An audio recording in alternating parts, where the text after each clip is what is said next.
ರಾಣೆಬೆನ್ನೂರು ತಾಲೂಕು ಹಾವೇರಿ ಜಿಲ್ಲೆ ಮಾಯನಾಯಕನಹಳ್ಳಿ ಅಲ್ಲಿಂದ ಸ್ಟಾರ್ಟ್ ಮಾಡಿದ್ದು ಸ್ಟಾರ್ಟ್ ಮಾಡಿ 1050 ಕಿಲೋಮೀಟರ್ ಶಬರಿಮಲೆಗೆ. ಅದ್ ದೊಡ್ಡ ಪಾದ ಚಿಕ್ಕ ಪಾದ ಅಂತಾರಲ್ಲ, ನೀವು ನಾವು ಎರಡು ಮಾಡ್ತೀವಿ ಮೇಲಿರೋದು ಇರುಮುಡಿ ಸ್ವಾಮಿ. ಅದು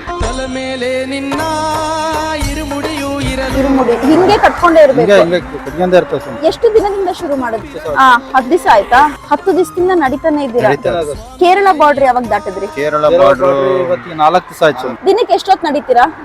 ದಿನಕ್ಕೆ ಒಂದು 50 ಕಿಲೋಮೀಟರ್ ನಡೀತದೆ ಸ್ವಾಮಿ. ಇವಾಗ ಎಲ್ಗ್ ಹೋಗ್ತಾ ಇದ್ದೀರಾ? ಇವಾಗ ಸುಮ್ಮನೆ ಹಿಂಗ ಹೋಗ್ತಾ ಇರ್ತೀವಿ. ಡೆಸ್ಟಿನೇಷನ್ ಯಾವ್ದು? ಒಂದು 8 o'clock ಮಟ್ಟ ಹೋಗ್ತಾ ಇರ್ತೀವಿ ಸ್ವಾಮಿ. 8 ಗಂಟೆ ಮಟ್ಟ 8 ಗಂಟೆ ಮಟ್ಟ ಹೋಗ್ತೇವೆ. ಅಲ್ಲಿ ಅಯ್ಯಪ್ಪ ದಾರಿ ತೋರ್ಸೋಣ, ಅದ್ರ ಮೇಲೆ ಡಿಪೆಂಡ್ ಸ್ವಾಮಿ. ಮತ್ತೆ ಎಷ್ಟು ಜನ ಇದ್ದೀರಾ ನಿಮ್ಮ? ನಾವು ಇಬ್ಬರೇ ಸ್ಟಾರ್ಟ್ ಮಾಡಿದ್ರ ಹಾವೇರಿಯಿಂದ? ಇಬ್ಬರೇ ಸ್ವಾಮಿ. ಹಿಂಗೆ ಹೋಗ್ತಾ ಇರ್ತೇವೆ. ಯಾರು ಏನು ಮಾಡಿಲ್ಲ, ನಮಗೆ ಸುಸ್ತಾಗತಿ. ಯಾರು ಅಯ್ಯಪ್ಪನ ಭಕ್ತರು ದೇವಸ್ಥಾನ ಇದೆ ಅಂತ ಸನ್ನಿಧಿ ಕರ್ಕೊಂಡು ಹೋಗ್ತಾರೆ ಅಷ್ಟೇ. ಇವರು 2ನೇ ವರ್ಷ ಅಂತ ಸ್ವಾಮಿ ಪಾದಯಾತ್ರೆ. ನಾವು ಇದೇ ಫಸ್ಟ್ ಟೈಮ್ ಮಣಿಕಂಠ ಸ್ವಾಮಿ ಫಸ್ಟ್ ಟೈಮ್ ನಾವು ಇಷ್ಟು ದೂರ ನಡೀತಾ ಇರೋದು.